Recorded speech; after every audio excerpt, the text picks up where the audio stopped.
오늘은 23장을 같이 보시게 될 거예요. 그래서 오늘부터 이제 그동안 벌써 거룩한 예배, 거룩한 백성, 거룩한 미래 이렇게 세 가지를 배웠고,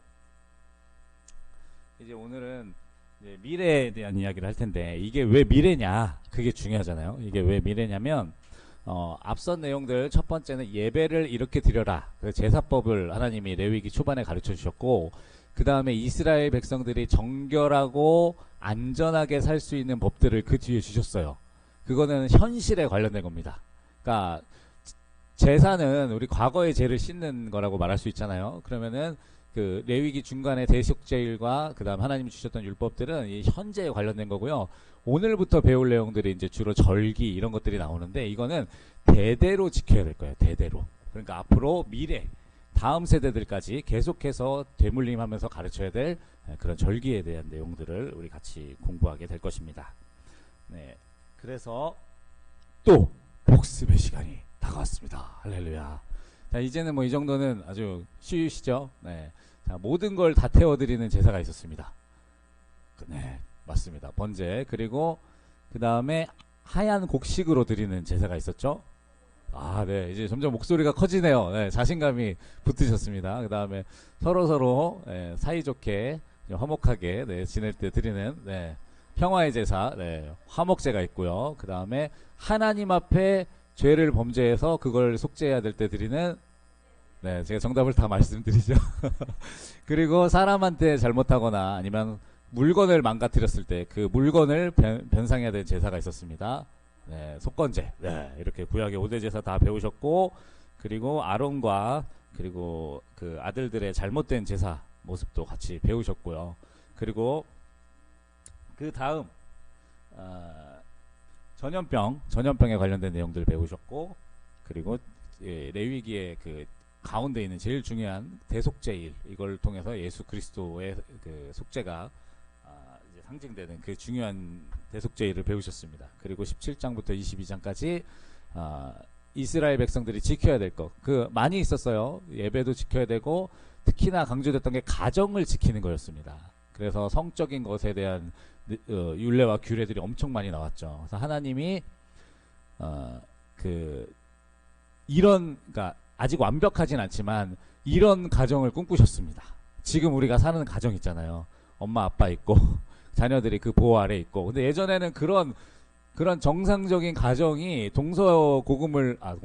하여튼 동서양을 막론하고 유지가 안 됐어요. 그런 가정 체제들이 나중에 이제 그런 것들이 이제 잘 자리 잡게 되는 것이죠. 그래서 하나님은 지금도 우리 가정을 바로 세우기 위해 쓰고 계시고, 가정이 바로 세워져야 정말 이 인간의 삶이 바로 세워지고, 그리고 교회를 바로 세우기를 원하십니다. 그래서 교회가 바로 세워져야 정말 하나님의 나라가 이 땅에 든든히 서게 됩니다. 그래서 가정과 교회, 이 두 가지는 하나님이 이제 목숨 걸고라는 표현이 적당하진 않지만 최선을 다해서 하나님이 이 두 가지를 이제 회복하고 정상화시키는 일에 지금까지도 애쓰고 계시다. 그리고 그것이 레위기 안에 이제 담겨져 있습니다. 그러면서 제가 하나님의 마음을 좀 보자 그랬어요. 저 같으면 여기 나오는 것들 중에 대속죄일 1번, 거룩한 삶 2번, 그 다음에 전염병이 3번이라고 얘기했지만, 하나님은 그렇지 않고 우리에게 가장 시급하고 필요한 문제, 전염병을 먼저 해결해 주시고, 그 다음에 우리의 죄를 씻고 거룩한 삶을 살도록 하시는 이 하나님의 순서를 꼭 기억해 주십시오. 하나님의 마음입니다, 여러분. 하나님의 마음. 그래서 레위기를 제가 말씀드릴 때 이 성경의 에베레스트 산이 아니라, 제가 말이 빨라지는 건 지금 호흡이 거칠어서 그래요. 에베레스트 산이 아니라 하나님의 따뜻한 마음을 레위기를 통해서 볼 수 있다 말씀드렸는데, 그게 바로 이런 이유에서 말씀드리는 겁니다. 레위기만큼 따뜻한 책이 별로 없어요. 하나님의 마음이 정말 있습니다. 네.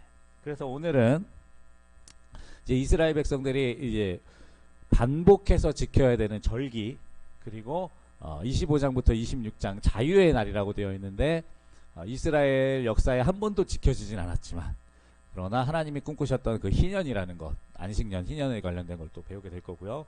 그리고 마지막 27장 이스라엘 백성들이 하나님 앞에 서원하는 것으로 이제 이 레위기가 이제 끝나게 됩니다. 그래서 오늘 한번 같이 보도록 하겠습니다. 자, 먼저 요거 나오면 안 되지. 먼저 이제부터 이거 보시면 돼요. 없는 분 혹시 다 있으시죠? 네, 다행입니다. 자, 그러면 먼저 절기를 봐야 돼요. 이 절기라는 게 우리나라에는 무슨 절기가 있죠? 우리 명절, 네, 추석, 그다음에 설날, 그다음에 뭐 단오 뭐 이런 거 있잖아요. 그러면은 지금은 여러분들 우리가 좀 희미해졌지만 사실 절기들에는 다 이야기가 있는 거 아세요? 단오에도 이야기가 있고, 그리고 추석에도 뭐 삼국시대부터 이어졌다는데 뭐 그런 얘기들이 있습니다.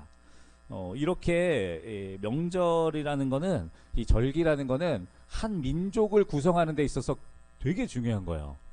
그러니까 대한민국에 살면서 대한민국 이 한글을 이 우리말을 쓴다고 해서 다 대한민국 국민이라고 말하기가 어렵습니다. 대한민국이라고 하면 느끼는 공동 그런 연대감이 있어야 돼요. 나는 한국 사람이야 할 때 느껴지는 그런 연대감들이 있어야 되는데, 보통 그런 게 언제 만들어지느냐, 이 절기와 명절을 통해서 만들어집니다. 왜 요즘에 좀 덜해졌지만 왜 예전에 막 열 몇 시간씩 걸리면서도 차를 끌고 고향으로 내려갑니까? 그게 단순히 그냥 부모님 보고 싶어서가 아니에요. 다른 날도 갈 수 있잖아요. 근데 그 명절을 지킴으로써 민족 전체의 연대감, 그 공동체 의식이 생기는 거예요. 왜 이스라엘 민족들이 디아스포라라 그래서 다 흩어져서 살았는데도 아직도 그들의 신앙과 문화를 유지할 수가 있느냐? 바로 이 명절들 때문입니다. 그들이 이런 절기들을 엄격하게 지키면서 우리는 유대인이야, 우리는 이스라엘 백성들이야 라는 그 정체성을 자자손손 잃어버리지 않게 교육을 시켰습니다. 그래서 지금까지도 유지되고 있는 거예요. 그래서 이 절기는요, 역사를 전승하고요. 그러니까 여기 이 절기 안에는 이스라엘의 이야기가 담겨 있거든요. 출애굽부터.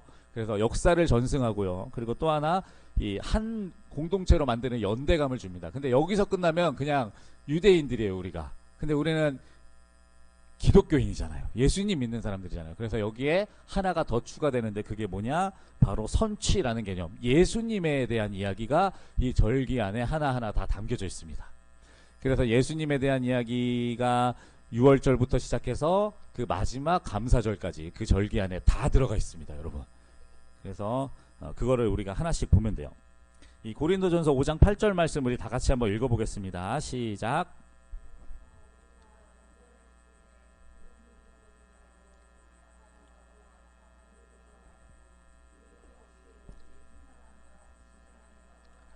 아멘. 감사합니다. 여기 보면 명절을 지켜야 되는데 명절을 그냥 즐겁게 지키라는 얘기가 아니고 뭐라고 되어 있냐면 묵은 누룩도 안 되고, 그러니까 그냥 오랜 전통 의식으로만 삼아도 안 되고, 그리고 아기에 찬 누룩, 이거는 세상의 이 그런 문화 이런 거에 섞이는 걸 말하는 거거든요. 이런 아기에 찬 누룩으로도 안 되고 아주 순전하게 그 뜻과 취지를 잃어버리지 않고 절기를 지키자, 명절을 지키자, 이렇게 얘기하고 있어요. 근데 이게요, 지금 우리 시대에 딱 맞는 말입니다. 여러분, 기독교의 제일 큰 절기 뭐가 있을까요? 성탄절이라고 말하시겠죠? 네, 사실은 부활절인데 하여튼 네, 성탄절입니다. 네, 네, 성탄절이 제일 유명하잖아요. 근데 예수 그리스도께서 오시고 또 예수님께서 다시 오실 날을 기다리는 게 이 성탄의 절기인데, 여러분, 성탄절 하면 이제는 더 이상 아기 예수님이 주인공은 아닌 지가 오래됐습니다. 네, 성탄절 어린애들한테는 선물 받는 날이고요. 중고 청년들에게는 연인에게 고백하는 날, 데이트하는 날이고요. 그리고 성인들에게는 이제 가족들과 함께 시간을 보내는 날입니다. 그래서 뭐 쇼핑을 하고 뭐 여러 가지 일들을 하죠. 그래서 어디에 가도 이제 예수님은 없어요. 산타크로스는 있고, 그 다음에 뭐 루돌프는 있고, 그렇지만 아기 예수님과 마리아, 요셉 이런 것들은 진짜 찾아보기가 어렵습니다. 그리고 또 부활절도 지금 우리는 그래도 비교적 잘 지키는 편인데, 외국 나가면 이제 그 보물찾기 하는 날이에요. 이스터에그라 그래가지고 뭐 이렇게 계란 숨겨놓고 찾고 뭐 하여튼 이런 즐거운 시간으로 같이 예수 그리스도의 부활, 그거를 진짜 기념한다, 그런 의미들은 이제 많이 사라졌죠. 그리고 예전에 사순절 아시죠? 사순절, 이 그 고난주간 오기 전, 이게 부활절 되기 전에 40일을 지키는 이 사순절도요, 옛날 사람들은, 기독교인들은 그 기간 동안 고기, 우유, 뭐 계란 이런 것들을 안 먹었어요, 일부러. 그러니까 야채와 이런 것들을 먹으면서 자기 생활을 절제하면서 이 예수님의 고난에 조금이라도 동참하고자 하는 그런 마음으로 안 했어요. 그런데 그걸 하기 바로 전날 뭘 하냐면, 이 고기를 하루는 그래도 실컷 먹자. 하루를 실컷 먹고 그 다음에 40일을 지키자. 그래서 카니발이라고 여러분 들어보셨어요? 네, 까르네 발레, 이 고기 안녕이라는 뜻을 가지고 있는데 카니발이라는 거를 그래서 한 거예요. 하루 정도는 우리가 고기를 마음껏 먹고 영양 보충하고 40일 동안 고기를 끊자. 이제 그런 의미에서 시작됐는데 여러분 사순절은 어디 가고 그렇죠. 이제 카니발만 남았죠. 카니발만. 이제 고기 먹고 즐기고 막 파티하는 그런 날들로만 남았습니다. 여러분 그 언제가 이 교회 예배가 가장 화려했는지 아시나요? 중세시대입니다. 중세시대. 그 중세시대의 예배가 어떤 식으로 드려졌냐면 라틴어로 예배를 진행했어요. 네, 제가 한국말로 해도 알아듣기 힘든데 그 라틴어로 사제가 예배 모든 순서, 성경, 심지어 설교까지 라틴어로 진행을 합니다. 그리고 성가대도 찬양대도 라틴어로 찬양을 해요. 근데 그 찬양이 너무 아름다워요. 그 찬양의 멜로디는 너무 아름답고 이렇게 단순한 이런 강대상이 아니에요, 여러분. 이 안에는 황금, 그 다음에 뭐 소리, 그 다음에 그 특별하고 청아한 소리, 거기다가 뭐 이렇게 향, 이 온갖 그 제사 의식이 화려하게 되어 있습니다. 그리고 예배당도 가장 화려하게 지어질 때가 중세 시대예요, 여러분. 이게 뭘 말하는 거냐? 여러분 절기와 그리고 예배 이런 것들의 안에 들어있는 메인 스토리가 그러니까 중요한 이야기가 힘을 잃기 시작하면요. 겉을 화려하게 꾸미기 시작합니다.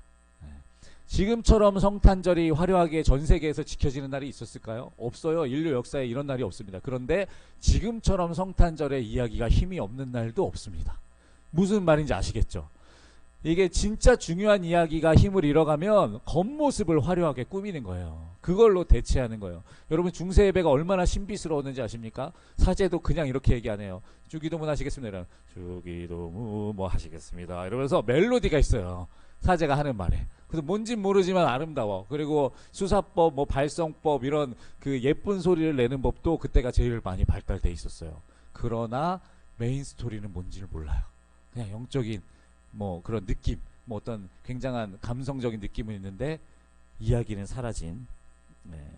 그러면 안 됩니다, 여러분. 우리가 교회 안의 절기들의 이야기들을 오늘 안원선 목사님도 원래 그 감독님도 그걸로 설교를 하실 예정이었는데 왜 예수 그리스도의 이야기를 우리가 사순절에 더 이렇게 복음의 이야기를 더 꺼내야 되느냐? 바로 이런 메인 스토리를 지키기 위함입니다. 자, 그러면 첫 번째 여러 절기들 중에 안식일을 보도록 하겠습니다. 네, 안식일은 출애굽기 20장 8에서 11절을 보면 더 자세히 나와요. 네, 요겁니다. 네, 안식일에 보면 요런 의미가 있죠. 빨간색으로 제가 표시해 놓은 것만 같이 한번 읽어보겠습니다. 시작.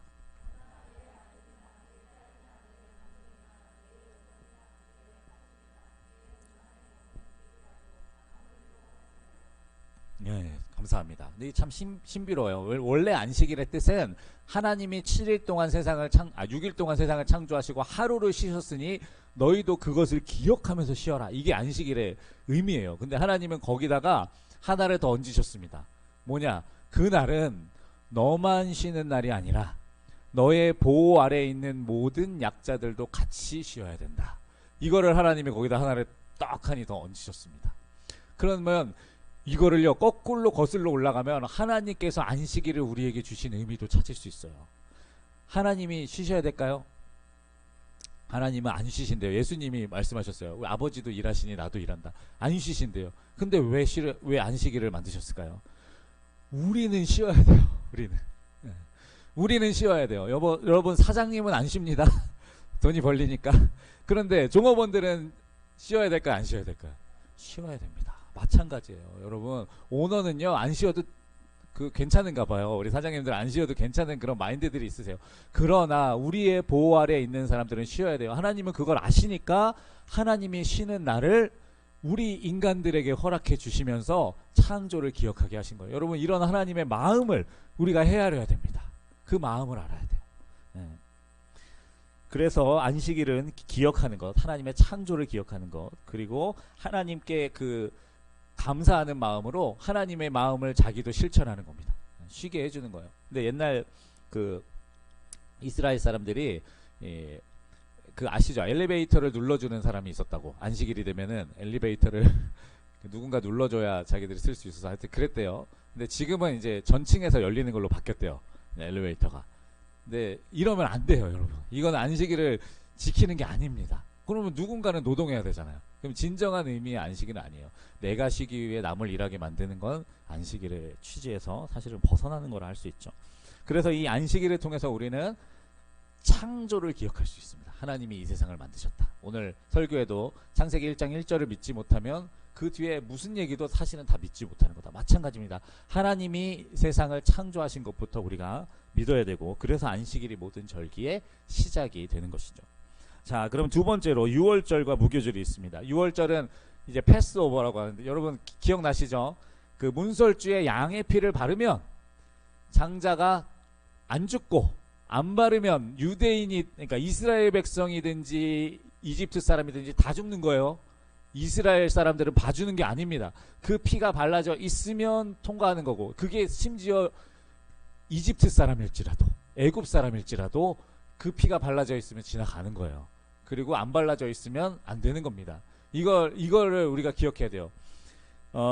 그때 이제 이 절기 두 가지. 일단 유월절은 그거고, 무교절은 그때 이제 이스라엘 백성들이 그날 이집트를 탈출했는데 너무 급하게 나오느라고 누룩 넣어서 반죽을 불리질 못했어요. 그래서 그냥 얼른 반죽만 하고 먹어야 되니까 얼른 반죽만 하고 지고 나왔단 말이에요. 그래서 그걸 기억하는 무교절, 이게 누룩이 안 들어간 이 빵을 먹는 무교절을 이제 지킵니다. 그럼 이 두 가지는 뭘 의미하는 거냐? 예수 그리스도의 십자가를 상징하는 날이다라고 보시면 됩니다. 칠판이 있으면 제가 참 잘 그리면서 여러분에게 설명드릴 수가 준비를 못했어요. 아유, 죄송해요. 하여튼 유월절, 예수 그리스도의 십자가 그 피로 여러분 우리가 죄사함을 받고, 그리고 하나님의 심판이 넘어가지는 겁니다. 우리가 대단한 존재라서 넘어가지는 게 아니에요. 심지어 우리가 이스라엘 백성이라 할지라도 하나님의 말씀에 순종하여 예수 그리스도의 보혈을 믿지 않고 그것을 우리 앞에 두르지 않으면 소용없어요. 우리도 똑같이 심판받는 겁니다. 그러나 이방인일지라도, 이 당시 이스라엘 백성들이 아닐지라도 그 피가 발라져 있으면 사는 거예요. 그게 바로 예수 그리스도의 복음입니다. 유대인에게나 이방인에게나 예외 없이, 차별 없이 주시는 은혜, 그 구원, 그게 바로 이 유월절 절기 안에 담겨져 있는 핵심이라 말할 수 있습니다. 그 다음에 초실절이 나와요. 이제 초실절은 이제 첫 번째 이삭이 맺혔을 때, 그 이삭이 아직 잘 익지 않았을지라도 그거를 잘라서 하나님 앞에 흔들어 바치는 절기거든요. 근데 이게 뭐라고 연결되냐? 바로 예수 그리스도와 연결이 됩니다. 이것도 고린도전서 15장 20절 말씀 다 같이 한번 읽어보겠습니다. 시작.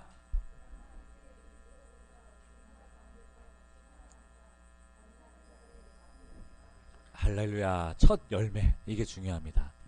왜 예수 그리스도를 첫 열매라고 말하는가? 지금 이 바울은 구약의 절기들을 잘 알고 있잖아요. 그러니까 이게 예수님 얘기였구나. 첫 번째 열매를 따서 하나님께 올리는 게 이게 예수님 얘기였구나 깨닫고 그 뒤로 이제 이렇게 말하는 거예요. 예수님이요, 부활의 첫 열매가 되셨습니다. 이 죽고 부활한 사람은 예수님밖에 없었어요. 예수님이 유일한 존재였습니다. 그러나 그 첫 열매를 시작으로 예수 그리스도를 통해서 그 뒤로 이제 부활에 참여하는 열매들이 막 나타나기 시작했습니다. 네, 그러면 그게 언제 나타났느냐? 넘겨보시면 77절 오순절이라는 절기가 나옵니다. 첫 이삭을 거두고 나서 이제 그 무교절을 지키고 나서 이제 50일, 77이면 77에 49잖아요. 그래서 하루 더 하면 50일인데 그 50일이 지나면 이제 또 하나님 앞에 열매를 거둬서 드리는 절기가 있는데, 이 신약에 보면 이 오순절에 무슨 사건이 나타났냐면 마가의 다락방에 성령이 임하는 사건이 나타납니다. 예수님께서 첫 열매, 부활의 첫 열매가 되신 후에 50일이 지난 다음에 성령이 임해요. 그래서 그 성령에 임한 사람들이 거듭나게 됩니다.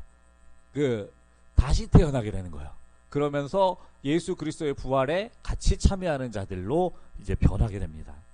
그래서 오순절에 성령이 임한 거예요. 그래서 임한 겁니다. 그러니까 구약의 절기와 예수님의 사건이 아주 딱 붙어서 연결되어 있죠. 그럴 수밖에 없는 게 예수님이 구약의 예언대로 오신 분이기 때문에 그렇습니다. 자, 그러면 그 뒤에 이제 지난 시간에 우리 그 대속죄를 배우면서 했던 나팔절이 나왔네요. 그러니까 마지막 달이 되면, 이스라엘 달력으로 마지막 달이 되면 나팔절로부터 거의 한 달짜리 긴 절기가 시작된다 그랬어요. 그 나팔절 마지막 때 예수 그리스도의 재림을 상징하는 날입니다. 네. 마지막 달이 되는 거지만 실제로는 예수 그리스도의 재림을 상징해요. 그래서 나팔절에는 이제 구름과 나팔절에는 이제 나팔을 부는데, 예수님이 자기가 올 때 어떤 현상이 나타날 것이냐고 말씀하시면 인자가 구름 가운데 나팔을 불 때 온다고 말씀하셨어요. 근데 구름이라는 거는 이제 우리 다 알죠? 구약 성경에서의 구름은 성령의 임재입니다. 아시죠? 그 성령이 하나님이 임하시면 시내산에도 구름 안개, 그 다음에 성막에도 구름 안개, 그 다음에 뭐 말씀이 선포될 때도 구름 안개, 이렇게 그거는 이제 하나님이 임재하실 때를 상징하는, 그러니까 예수님이 임재하실 때도 당연히 구름이 뭐 안개가 있겠죠. 그런데 그것이 이제 나팔을 불 때, 그 나팔절과 함께 시작되는 겁니다. 자, 그러면 나팔절 다음에 바로 수확을 감사하는 이 감사절이 있었나요? 아니면 중간에 제가 제일 레위기에서 제일 중요하다는 절기가 있었나요? 네. 질문 같지 않은 질문에서 죄송합니다. 대속죄일이 있었죠. 그래서 두 번째로 나타나는 게 대속죄일인데, 이 대속죄일은 죄가 심판받는 날입니다. 죄가 심판받는 날이에요. 대속죄일이 되면 이스라엘 백성들이 실제로 심판을 받진 않았지만 제물이 대신 심판을 받았어요. 그거는 사실은 이스라엘 백성이 심판받아야 될 건데 하나님이 봐주신 거예요. 그렇지만 그날 분명히 죄는 심판받습니다. 대속죄일에. 예수 그리스도께서 이 땅에 오실 때 그리스도로 옷 입은 우리들은 봐주시겠지만 심판받습니다, 여러분. 그날 이 세상은 심판받아서 불로 모든 것이 소멸할 것이라고 말씀해 주셨습니다. 그 심판의 날이 이제 대속죄일 절기 안에 들어가는 거고요. 그 다음에 그 뒤에 이제 초막절, 장막절, 수장절, 감사절 이렇게 불리는 모든 걸 다 거둬들이는 날이 와요. 심판 이후입니다. 예수 그리스도께서 재림하셔서 심판하시고 그 이후의 알곡들, 저와 여러분들 그리스도로 옷 입은 사람들을 거두어다가 천국으로 인도해 주시는 이 마지막 초막절이 이제 펼쳐지게 되는 것입니다. 그래서 지금 구약에 지금까지 쭉 나왔던 이 모든 절기들은요, 예수 그리스도의 사건들을 예표하고 있습니다. 네. 선취, 먼저 취한다 그러잖아요. 그래서 아까 말씀드린 우리 구약의 절기들과 예수님을 연결해야 된다 말씀을 드렸어요. 그리고 24장으로 넘어오면요, 이제 성소의 모습을 보여줍니다.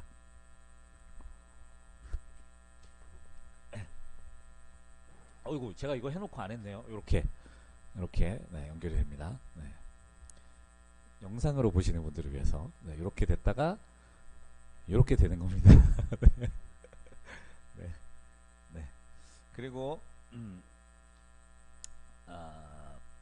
안식일에 대한 내용이었고요. 이제 성막을 한번 보겠습니다.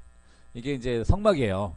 그래서 성막은 이렇게 겉으로 이렇게 성막을 막는 이 천으로 크게 둘러서 이렇게 성막을 막고요. 그리고 그 안에 이제 재물을 태우는 놋제단, 그다음에 손을 씻는 물두멍, 그리고 여기 이제 성소가 있고요. 그 성소 안에 이제 지극히 거룩한 홀리 오브 홀리스 지성소가 그 안에 들어 있습니다. 이제 이런 구조가 그리고 여기서 뭘 하는지가 절기 끝나고 나와요. 그럼 우리는 이걸 알아야 돼요. 도대체 왜 절기 후에 성막이 나오는가?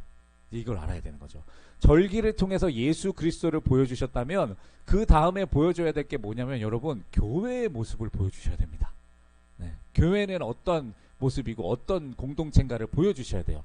그래서 다시 앞서 말했던 회막으로 돌아와서 지금 이거를 말씀해 주고 계신 겁니다. 그럼 요 구조를 통해서 우리는 교회의 모습을 찾을 수가 있는 거예요. 먼저 하나 혹시 여기 있네요. 여기 보면 이 금촛대가 나옵니다. 이거 보이시죠? 이걸 이제 메노라라고 부르는데, 이제 7개의 촛대가 들어있고, 요 안에 요 꽃받침 같은 게 사실은 이게 기름을 담는 거예요. 그래서 거기 이제 불을 붙이면 옛날 기름등처럼 불이 계속 꺼지지 않고 탈 수 있도록 이렇게 이제 되어 있습니다. 그리고 여기 제가 그때 말씀드릴 때 떡이 원래 있어야 되는데 6개씩 2줄 12개가 지금 쌓여 있어야 되는데 안 쌓여져 있습니다. 제사장은 매일 여기에 더운 떡, 이렇게 잘 구운 따뜻한 떡을 바꿔서 올려야 돼요. 그게 이제 상번제입니다. 하루에 2번씩 드리는 제사. 그래서 여기 원래는 떡이 이렇게 쌓여져 있어요. 근데 제가 늘 말씀드리지만 이 기름은 성령을 상징하는데 촛대는 뭘 상징하냐면 교회를 상징합니다, 여러분. 촛대. 네, 그래서 예수님이 그 계시록에 촛대를 옮기리라 막 이런 얘기 하시잖아요. 그게 바로 그 교회의 그 지위와 역할을 하나님이 다른 데로 옮겨버리시겠다, 이런 무서운 말씀이에요. 그래서 교회에는요, 성령의 기름이 있어야 돼요. 교회는 성령이 충만해야 됩니다. 성령의 충만함이 없는 교회는 이제 옮겨질 교회죠. 그리고 거기에 성령의 기름이 있으면 성령의 빛이 이제 빛나고 있잖아요. 그런데 그 빛이 한 장 넘겨서 어디를 향하고 있어야 되냐면 이 떡상을 비추고 있어야 됩니다. 네. 떡은 성경에서 항상 거의 하나님의 말씀을 상징합니다, 여러분. 그러면 교회의 모습을 우리가 추측해 볼 수 있죠. 교회라는 것은 그 안에 성령의 충만함이 있어야 되고 성령의 빛, 역사가 있어야 되고요. 근데 그게 어디를 향해 가고 있느냐? 말씀을 향해 가고 있어야 됩니다, 여러분. 네. 이게 진짜 중요해요. 그래서 은사 중심의 교회들은 왜 그렇게 목사님들이 가지 마라, 가지 마라, 거기 가면 다 쓰러지고 막 환상 보고 좋다는데 뭐 병 낫는다는데 왜 가지 말라 그러느냐? 그 떡을 향하지 않으면, 떡을 향하지 않으면 나답과 아비후의 이상한 불이 됩니다, 여러분. 그래서 그런 거예요. 결국에는 그 사람들을 굉장히 어떤 강력한 체험으로 좋게 만들 것 같지만 결국 그 사람들의 신앙을 망가뜨리고 이상한 방향으로 끌고 가기 때문에, 그래서 항상 성령은 말씀으로 검증이 돼야 됩니다. 그래서 이런 게 필요해요. 그리고 요 앞에 보면은 이제 향단이라는 게 있는데 여기서는 항상 연기가 피어 올라야 됩니다. 이 향은 성도의 기도를 뜻합니다. 성도의 기도를 뜻해요. 그러면 이제 교회의 모습이 나오죠. 교회의 모습, 성령이 충만하고 그리고 항상 기도의 연기가 가득 차 있고, 그리고 그것은 그 성령의 그 빛은 말씀을 향하고 있는 요 모습이 이제 교회의 가장 이상적인 형태의 모습이고, 이거를 성소에 담아서 우리에게 보여주시는 거예요, 여러분. 우리 PG 공동체도 어떻게 돼야 될까요? 제가 자꾸 질문 같지 않은 질문을 드려서 죄송합니다. 이렇게 돼야죠. 기도와 말씀, 성령, 이것이 이제 가득한 그런 모습이 되어야 합니다. 그리고 나서 그 뒤에 또 무슨 이야기가 나오냐면, 이스라엘 백성 안에 있는 외국인에 대한 법이라고 해서 어렵게 나왔는데, 쉽게 말하면 애굽 출신의 이방인 하나가 하나님의 이름을 모독했어요. 그래가지고 그 사람을 어떻게 처벌해야 됩니까? 그랬더니 하나님이 죽이라고 하셨습니다. 그런데 요거를 우리가 그냥 요렇게만 보면 역시 하나님의 이름을 모독하면 다 없애버려야 돼, 이렇게 생각할 수도 있는데, 이러면은 우리의 마음이 어딘가 병들어 있는 거예요. 망가져 있는 거예요. 옛날 십자군 전쟁을 일으켰던 중세 교회랑 똑같아지는 겁니다. 절대 그러면 안 돼요. 여기서 보여주고 싶은 핵심은 뭐냐? 왜 하나님의 이름은 모독을 당했는가? 보면은 여기 보면 이스라엘 백성과 이 사람들이 다퉜어요. 싸웠어요. 여러분, 우리가 교회가 세상과 싸우는 걸 하기는 해야 돼요. 근데 뭐랑 싸워야 되냐면 혈과 육과 싸우는 게 아닙니다, 여러분. 사람하고 싸우면 안 돼요. 사람하고 싸우는 게 아니라 그 문화, 이런 것과 싸우는 겁니다. 이 공중의 권세 잡은 주관자들, 그런 것들과 싸우는 거, 세력, 이런 것들과 싸우는 거예요. 악한 가르침, 이런 것들과 싸워야지 절대로 사람과 싸우면 안 돼요. 근데 이스라엘 백성들은 지금 애굽 사람과 싸웠어요. 그러니까 그 사람이 열받으니까 하나님의 이름을 모독한 거예요. 근데 세상도 똑같아요. 우리 교회가 세상과 이렇게 6대 6으로 싸우면요, 그 사람들이 자연스럽게 하나님을 욕합니다. 그러면은 하나님 욕했는데 하나님이 봐주시겠죠? 여기 보니까 아니네요. 그 사람들도 그 죄의 대가를 치르게 되네요. 그러면 뭐냐? 오케이. 그럼 그 사람들은 죄를 지었으니까 그 죄의 대가를 치렀어요. 그러면 그 사람을 죄짓게 만든 사람들은 어떻게 됩니까? 죄짓게 만든 사람들. 하나님이 잘했다고 칭찬해 주실까요? 우리 마가복음 9장 42절을 우리 다 같이 함께 큰 소리로 읽어보겠습니다. 시작.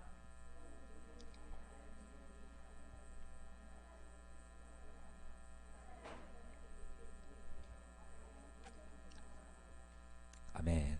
여러분, 이게 진짜 무서운 말씀이잖아요. 우리가 세상과 싸워서 이 세상을 실족하게 만들면 우리도 그 대가를 치르게 됩니다, 여러분. 그래서 혈과 육으로 절대 싸우시면 안 돼요. 그러니까 지금 교회 공동체가 이런 성령, 기도, 말씀, 이렇게 세 가지가 잘 돌아가는 교회여야 되는데, 그러면 세상에 대해서는 어떻게 해야 되느냐? 이렇게 치고받고 싸우면 안 돼요. 그러면은 하나님의 이름을 욕하도록 만드는 거예요, 세상 사람들이. 그럼 그 사람들은 대가를 치르고 우리도 대가를 치르게 만드는 겁니다. 교회 공동체의 모습이 이런 모습이 되어서는 안 되는 것이죠. 지금 절기를 보여주셨고요, 예수 그리스도를 보여주셨고, 교회의 모습을 보여주셨고, 그리고 사고 사례를 하나 보여주셨네요. 교회가 어떻게 해야 되는지. 그러면서 이제 그 다음 25장으로 넘어가도록 하겠습니다. 25장으로 넘어가면 그러면 교회가 세상에 선포해야 되는 메시지는 뭐냐? 이제 그 내용들이 이제 25장부터 나옵니다. 이제 안식년이라는 게 나옵니다. 안식년은 6년 동안 열심히 농사를 지어서 이 소득을 얻은 다음에 7년째가 되면 아무것도 안 하고 쉬는 거예요. 농사도 짓지 않고. 그런데 어떻게 쉬어야 되느냐? 4절에 보니까 땅이 쉬어야 되고요. 그리고 그 땅에서 나오는 그 7년째 나오는 작물은 주인이 거두면 안 되고 가난한 이웃들, 토지가 없는 이웃들이 걷어가도록 둬야 됩니다. 그 사람들이 걷어가는 건 죄가 아니에요. 근데 그 땅 주인이 자기 거라고 걷어가면 죄입니다. 안식년에는, 그러니까 7년째 되는 날에는 이런 일들이 일어나는 거예요. 그러니까 그냥 썩히는 게 아닙니다. 가난한 사람들이 그걸 걷어갈 수 있는 날입니다. 그리고 이스라엘 백성들 중에서 종이 된 사람들은 또 풀어줘야 됩니다. 그러니까 외국 사람이 아니라 이스라엘 백성들 중에 종으로 삼았던 사람들도 풀어줘야 돼요. 그리고 이 안식년을 통해서 우리가 알아야 될 거는 하나님이 우리를 먹이고 입히신다라는 거를 배울 수가 있어요. 왜냐하면 7년째 농사를 안 해도 하나님이 6년째 2년치의 곡식을 주신다 그랬으니까 우리를 진짜 먹이고 살리시는 건 우리의 노동력이 아니라 하나님이시구나 라는 거를 훈련하는 날입니다. 훈련하는 날. 이제 시간이 많지 않은데 안식년에 대해서 할 말이 많아요. 우리 감독님도 안식년을 안 하시잖아요. 근데 안식년을 하시는 목사님들이 있어요. 근데 그분들 뭐 욕하는 거는 잘못된 거죠. 그런데 이런 건 잘못됐어요. 제가 목사인데 제가 벌써 사역한 지가 6년이 됐네요. 내년에는 안식년을 하겠습니다. 이렇게 얘기하는 거 저는 이게 과연 옳은가? 잘 모르겠습니다. 감독님도 안식년을 안 하시는 이유가 본인이 안식년을 하시려면 당연히 부목사님들도 해야 되고 당연히 교회 직원분들도 안식년을 해야지 담임 목사라고 혼자만 안식년 하는 건 옳지 않다 이렇게 얘기하셨거든요. 그런데 여러분 반대로 이런 경우는 있습니다. 우리 교회 얘기하는 게 아니라 다른 어느 교회에서 담임 목사님이 너무 그동안 혹사를 하셨어요. 그래서 안 되겠어. 그래서 장로님들과 성도들이 1년을 안식년 하시죠. 쉬시죠. 쉬고 다시 오시죠. 그렇게 하는 거는 저는 요거는 괜찮다고 생각해요.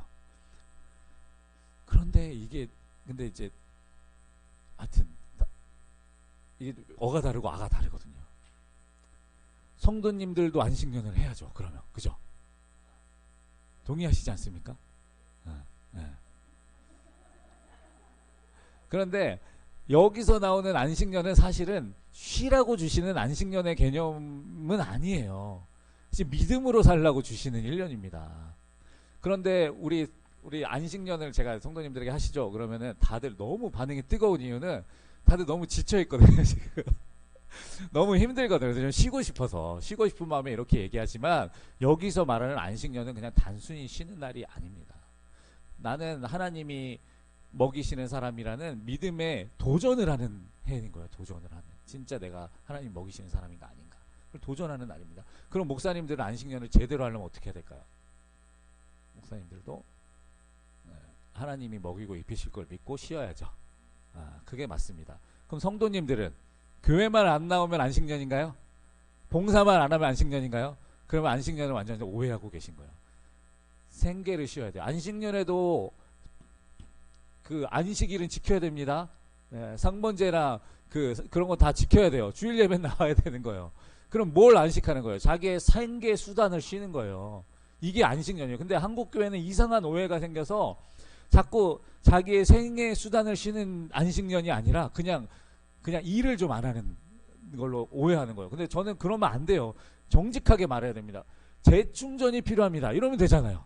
목사님들도 쉬어야 될 수 있잖아요. 그러면 제가 한 6개월 정도 쉬어야 되겠습니다. 아니면 뭐 안식월 이런 안식 좀 붙이지 말고 그냥 한 달은 제가 좀 쉬어야 되겠습니다. 성도님들도 그냥 저 안식년 할래요 이러지 마시고 그냥 좀 쉬어야 되겠습니다. 이렇게 솔직하게 얘기하면 되는데 거기다 안식을 붙이면 꼭 그게 의무인데 내가 그동안 안 받아가지고 이번에 받아야 되는 것처럼 이게 권리처럼 이렇게 얘기할 수가 있네요. 이게 흥분해서 제가 얘기를 오래 했는데 하여튼 안식년을 오해하시면 안 됩니다.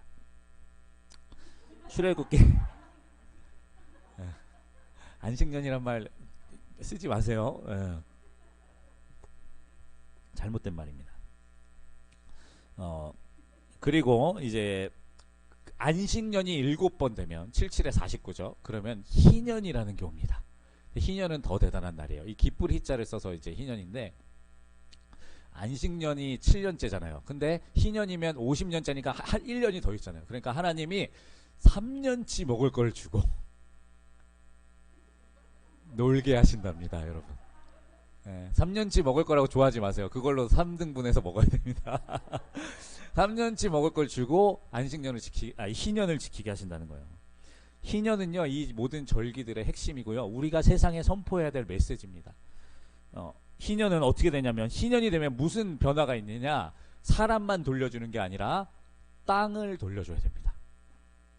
그러니까 이스라엘 백성들도요, 빚지다 사람으로도 안 되면 땅도 빚질 수 있어요. 조상들이 물려준 땅. 원래는 그게 하나님의 것이지만 그걸 정확히 말하면 토지 사용료를 담보로 빚을 또 질 수 있습니다. 그래서 그 사용권을 희년이 끝날 때까지 넘겨줄 수 있어요. 그러면 그 사람은 희년이 될 때까지 그 토지를 사용해서 소산을 마음껏 얻고 희년이 되면 다시 돌려줘야 돼요. 근데 제가 말씀드렸지만 진짜 이런 세상이 오면 그 부모의 가난이 자녀 세대들에게 되물림되지 않아요, 여러분. 구조적인 가난이 없어집니다. 근데 이런 아름다운 세상은 한 번도 없었습니다. 지금 만약에 우리가 이렇게 하자 그러면 그 사람은 이제 공산주의자 되는 거죠. 땅을 다 빼앗고 내가 n분의 1 해줄게 이러면 이제 공산주의자 되는 거죠. 근데 그런 거는 하나님이 원하시는 모습이 아니고 자발적으로 해야 되는 거예요. 자발적으로. 그러면 이제 희년을 지킬 수 없다면 우리에게 뭐가 필요할까요? 희년의 정신은 가지고 있어야죠. 이게 물리적으로 사회적으로 불가능한 일이라면 적어도 희년의 정신이 뭔지는 우리가 갖고 살아야 되는 겁니다. 자, 희년은요, 악용도 하면 안 돼요. 희년은 악용도 하면 안 됩니다. 그러니까 나 희년 보니까 1년 남았네. 그러면은 1년 남았으니까 지금 땅 있는 거 다 팔아야 되겠다. 그래서 땅 다 팔아서 빚져야 되겠다. 그리고 1년 되면 다시 돌려받을 수 있으니까 이런 건 하나님이 악하대요. 그런 건 하면 안 된대요. 그리고 반대로 이것도 안 된대요. 진짜 이 사람이 돈이 필요해. 근데 희년이 보니까 1년 남았어. 저 땅 지금 희년 1년밖에 안 남았네. 그러면은 돈 꺼주지 말아야 되겠다. 이것도 안 된대요. 빌려줘야 된대요. 자기 형제가 하면 빌려줘야 된대요. 그 다음에 또 뭘 해줘야 되느냐? 모든 빚을 다 탕감해줘야 돼요. 희년이 되면. 그 사람이 1억을 빚졌든 100억을 빚졌든 1조를 빚졌든 다 탕감해줘야 됩니다. 다 탕감해줘야 되는 날입니다. 이런 놀라운 날이 있죠, 여러분.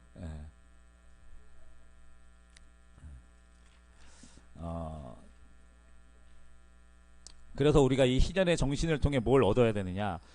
하나님은 모두에게 다시 시작할 기회를 주시는 분이라는 걸 여러분 아셔야 됩니다. 하나님은 모두에게 다시 시작할 기회를 주십니다, 여러분. 이런 분이 하나님이에요. 이게 우리가 왜 아프리카를 돕습니까? 우리가 왜 가난한 해외, 우리나라에도 지금 배고픈 사람들 세고 셌는데 왜 해외를 돕습니까? 여러분 도와야 됩니다. 그게 하나님의 정신이에요. 왜 아프리카가 가난해졌죠? 왜 남미가 가난해지고 우리나라는 비교적 선진국 반열에 이르고 유럽과 미국은 잘 살게 됐습니까? 그 역사들 아시죠, 여러분? 사실은 억압과 착취, 폭력의 역사가 있었기에 이런 구조가 가능한 거예요. 아프리카 사람들 여러분 미개하고 무식한 사람들이 아닙니다, 여러분. 거기에서 이 이집트의 그 찬란한 문명과 그리고 그 안에서의 그 예전에 그 신앙인들, 여러분 어거스틴이 흑인인 거 아세요? 그 초대교부 그 대단한 신학의 업적을 이룬 교부가 흑인입니다, 여러분. 아프리카 출신 사람이에요. 거기서 그런 대단한 문화와 지혜가 있었음에도 불구하고 왜 이런 거에 됐냐? 사실은 거기엔 구조적인 문제가 껴있는 거예요. 그러면 우리는 그냥 우리 돈 많으니까 우리는 감사하면서 우리나라 사람들만 구제하고 살려요. 그러면 사실 기독교 정신은 아닌 거예요. 모두가 다시 시작할 기회를 줄 수 있도록 우리는 가야 되는 거예요. 먼 나라라도 돈을 들고 가야 되는 겁니다. 그래서 거기도 다시 시작할 기회를 만들어 줘야 됩니다, 여러분. 그리고 하나님은요, 그러면 뭐든지 n분의 1로 나누시는 분이냐? 여러분 절대 아닙니다. 희년은 있지만 땅에서 열심히 농사지어서 얻는 소득은 하나님이 반드시 그 사람의 것으로 인정해 주셨습니다. 무슨 말인지 아시겠죠? 땅에서 열심히 농사짓는 사람, 열심히 그 잡초 제거하는 사람이랑 그냥 널려놓고 노는 사람이랑 수확이 같을 수가 없잖아요, 여러분. 많이 거두고 많이 얻은 사람의 재산은 인정해 주시는 거예요, 하나님. 하나님은 공산주의자가 아니십니다. 재산 다 모아서 n분의 1로 나누시는 분이 아니에요. 그건 인정해 주시되 다시 시작할 기회를 주시는 하나님. 그리고 35절부터 36절을 보면 하나님의 마음이 나오는데요. 우리 35절 36절 이제 11페이지 보면 나오는데 다 같이 읽어보겠습니다. 시작.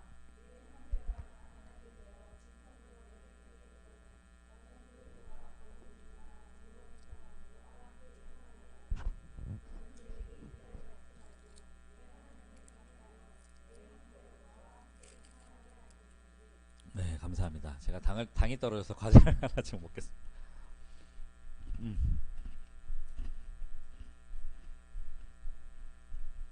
하나님은요, 동족에게 이자를 받지 못하게 하셨습니다. 도움이 필요한 가난한 이웃을 돕는 일을 마땅히 생각하라고 하시는 뜻입니다. 내 주변의 이웃들에게. 물론 보증을 쓰는 거는요, 성경이 엄하게 금하고 있습니다. 보증 쓰지 마세요, 여러분. 보증을 서가면서까지 남들을 도와주실 필요는 없습니다. 그러나 내가 할 수 있는 최선의 도움은 해주셔야 됩니다. 내 주머니에 10,000원 있는데 이거 내가 이따 커피 사 먹고 빵 사 먹을 돈이라면 기꺼운 마음으로 인색하지 않게 주라고 하나님이 하시는 거예요. 내 이웃들도 빈손이 돼가지고 지금 애들이 굶고 있어요. 손을 내밀면 주라는 거예요. 묻지도 따지지도 말고 그냥 주라는 것이 하나님의 마음입니다. 여러분, 이 레위기 말씀만 봐도 그 다음 화목제라든지 안식일이라든지 또 이런 안식년, 희년 이런 절기만 봐도 하나님이 가난한 이웃들 얼마나 생각하시는지 몰라요. 여러분, 이런 하나님의 마음을 우리가 알아야 됩니다. 그 뒤로도 말씀들이 이어지는데요. 종으로 팔려왔어도 종 부리듯이 하면 안 된다. 39절에. 그리고 친척들은 자기 형제들의 빚을 대신 갚아줘라. 그 루키에 보면 보아스가 그 나오미 가문의 돈을, 엘리멜렉 가문의 돈을 갚아주잖아요. 그 가문을 땅을 대신 사줘서 복원시켜주잖아요. 그 재산을. 바로 이런 율법의 정신이 있기 때문에 가능한 일입니다. 그러면서 왜 그렇게 살아야 되는지를 55절에 말씀해 주시는데 우리 다 같이 한번 읽어보겠습니다. 시작.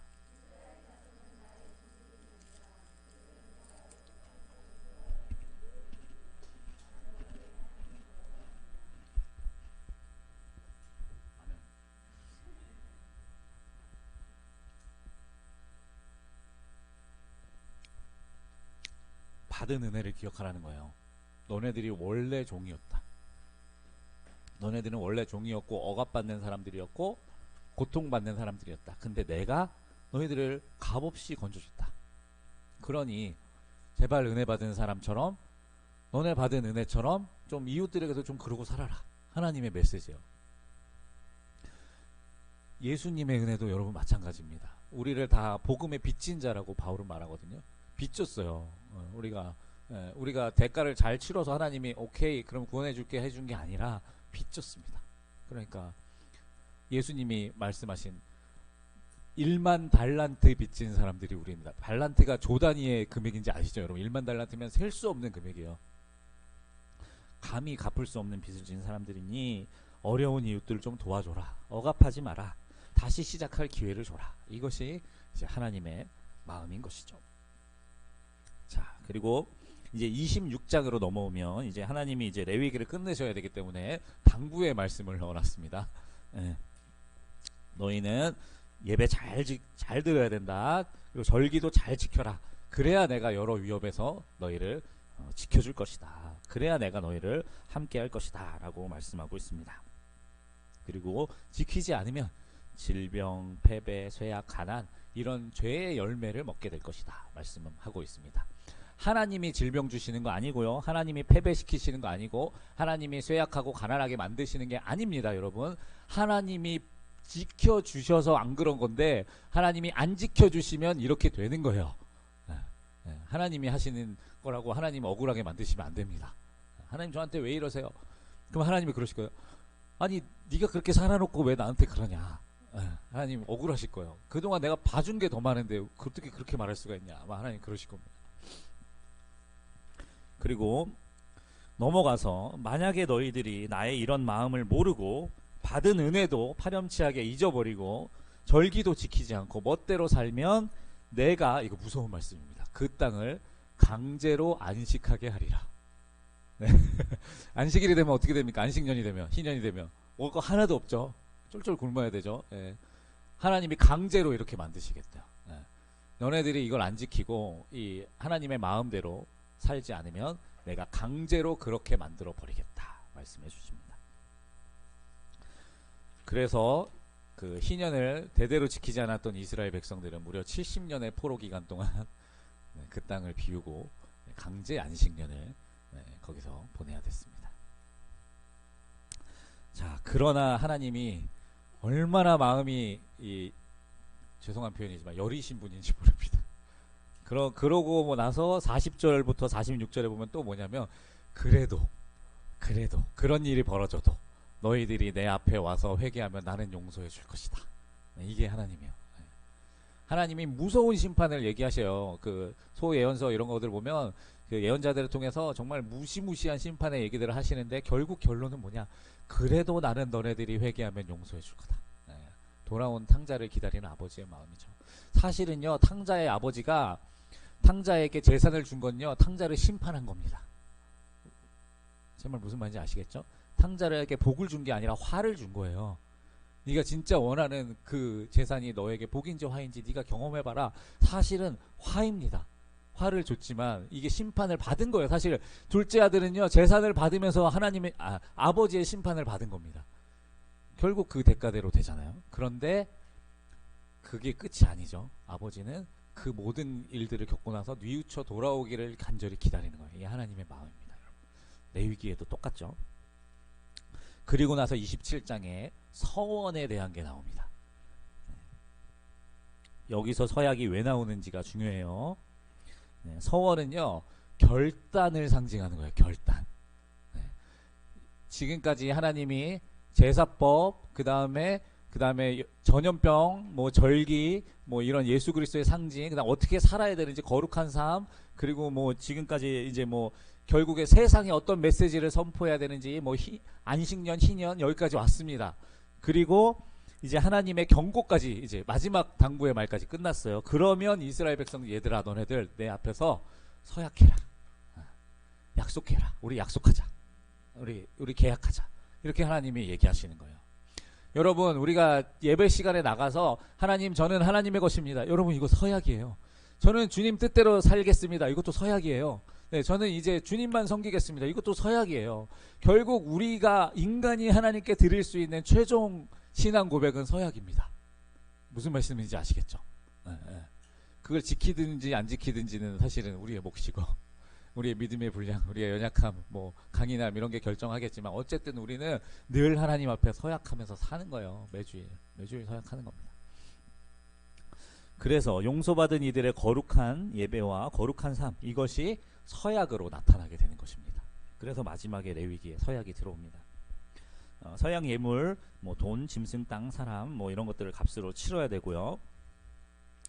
그리고 제사장에게 준 땅은 이게 하나님에게 바친 게 돼요. 제사장한테 준 게 아닙니다. 그래서 그거는 이제 하나님의 소유로 돌아가게 됩니다. 그래서 이런 경우에는 소유권 이전이 가능했습니다. 그 외에는 소유권 이전은 안 되고 사용권만 이전됐다가 희년이 되면 돌아오게 되는 거였죠. 네, 그리고 서약에 바치는 제물들, 그 짐승의 모든 맞이, 사람도 마찬가지, 맞이들은 다 하나님의 것이다. 왜냐, 이게 사실은 아담과 하와, 예수 그리스도 이런 또 상징들과도 연결이 돼요. 그리고요, 이미 바쳐진 건 물을 수 없고, 그리고 11조는 그 우리가 드리고 싶어서 드리는 게 아니라 이미 하나님의 것이래요. 하나님께서 받으시는 거래요. 그래서 우리에게 하나님이 10개를 주셨으면 그 중에 하나는 이미 하나님의 것이에요. 그래서 이거를 여러분들이 안 주시면 하나님이 찾아가십니다. 걱정 안 하셔도 돼요. 안 내셔도 하나님이 찾아가십니다. 그래서 11조는 여러분들이 이거를 그냥 단순히 뭐 헌금, 뭐 교회 운영 이런 차원으로만 생각하지 마시고 여러분들의 신앙의 결단으로 삼으십시오. 네. 결론을 내려야 될 시간이 왔는데 제가 요 얘기만 할게요. 제가 좋아하는 목사님한테 메일이 왔대요. 메일이 왔는데 이런 메일이었어요. 제가 유학생인데 11조를 내면 아기 분유값을 못 냅니다. 그런데도 제가 11조를 내야 됩니까? 이렇게 나온 거예요. 그래서 그 목사님이 진짜 막 너무 가슴 아프면서도 막 안타깝더래요. 아니 안 내면 되지. 그걸 왜 나한테 물어봐. 그럼 내가 뭐라 그래. 근데 그게 보이는 거예요, 여러분. 그 사람들이 애기 분유값이 없으면 자기들은 먹고 있을까요? 굶고 있을까요? 당연히 굶고 있죠. 그러면은 상식적으로 그냥 분유 사서 먹이면 되잖아요. 근데 그거를 메일로 목사님한테 써서 보내는 그 심정에는 뭐가 들어있을까요? 제가 진짜 하나님 말씀을 좀 지키면서 살고 싶은데, 제가 정말 하나님의 원칙대로 살고 싶은데 여건이 너무 안 되는데 이 안타까운 마음을 어떻게 할 방법이 없어서 메일을 쓴 거 아닙니까? 그냥 하나님이 악한 분이라 그거 가져가시는 분이라 지금 무서워서 지금 그거 내겠다는 얘기가 아니잖아요. 자기 정말 믿음대로 살고 싶은데 어떻게 이렇게 힘듭니까? 그래도 제가 살고는 싶습니다. 이거를 메일로 보낸 거잖아요. 그러면 목사님이 거기다 대고 그냥 분유 사세요 이러면은 이거는 진짜 너무 1차원적인 대답인 거죠. 그래서 그분이 이렇게 썼대요. 형제님 하나님은 그 분유 사도 뭐라고 안 하십니다. 그러나 가끔은, 여러분 오해하지 말고 들으십시오. 가끔은 이게 들어보신 분도 있을 거예요. 하나님을 궁지로 몰아야 될 때도 있습니다. 이렇게 이거 굉장히 불경한 표현이고 이런 원래 쓰면 안 되는 건데 가끔은 하나님께 궁지로 몰아야 될 때도 있대요. 이 말이 뭐냐? 하나님 앞에 한번 진짜 이렇게 할 필요도 있다는 거예요. 하나님, 제가 진짜 믿음으로 살려고 진짜 죽기 살기로 결단했습니다. 이래도 안 도와주실 겁니까? 이래도 제 형편을 안 풀어주실 겁니까? 가끔은 이런 믿음의 도전도 필요한 거예요, 여러분. 이런 믿음의 도전도 필요한 겁니다. 11조가 이런 거예요, 여러분. 이게 단순히 그냥 교회 헌금 많이 거치려고 하는 얘기가 아닙니다, 여러분. 별의별 얘기를 다 하는데 요것만 하고 끊겠습니다. 직분자들을 이제 직분을 줄 때 이제 기준 중에 하나가 사실은 11조 생활을 하고 있느냐 아니냐입니다. 근데 왜 그거를 하느냐? 그거를 해야지 더 충성된 고객이라서 하는 게 아니고요, 여러분. 절대로 그런 게 아니고요. 하나님 앞에 이 안식년을 드리는 것 같이 믿음의 결단을 할 수 있느냐 없느냐가 거기 안에 들어가기 때문에 그런 거예요. 그 11조 생활 안에. 그래서 여러분들이 도전하고 잘 하시기를 바랍니다. 잘 하시기를 바랍니다. 자, 결론. 레위기를 통해서 여러분들이 하나님의 마음을 조금이라도 더 아셨다면 여러분은 레위기를 정말 잘 공부하신 겁니다. 그리고 레위기를 통해 하나님이 꿈꾸시는 하나님의 나라가 어떤 모습인지를 아셨다면 여러분들 레위기를 정말 잘 공부하신 겁니다. 레위기를 통해서 하나님이 꿈꾸시는 교회의 모습이 무엇인지 조금이라도 아셨다면 여러분은 레위기를 너무너무 잘 공부하신 겁니다. 그래서 이렇게 배웠던 3주간에 사실 많은 내용을 압축해서 하느라고 좀 분량도 많고 힘들었지만 어쨌든 이걸 통해서 아름다운 PG 공동체, 아름다운 교회 공동체를 만드는 모두가 되시기를 축복합니다. 네, 기도하고 마치겠습니다.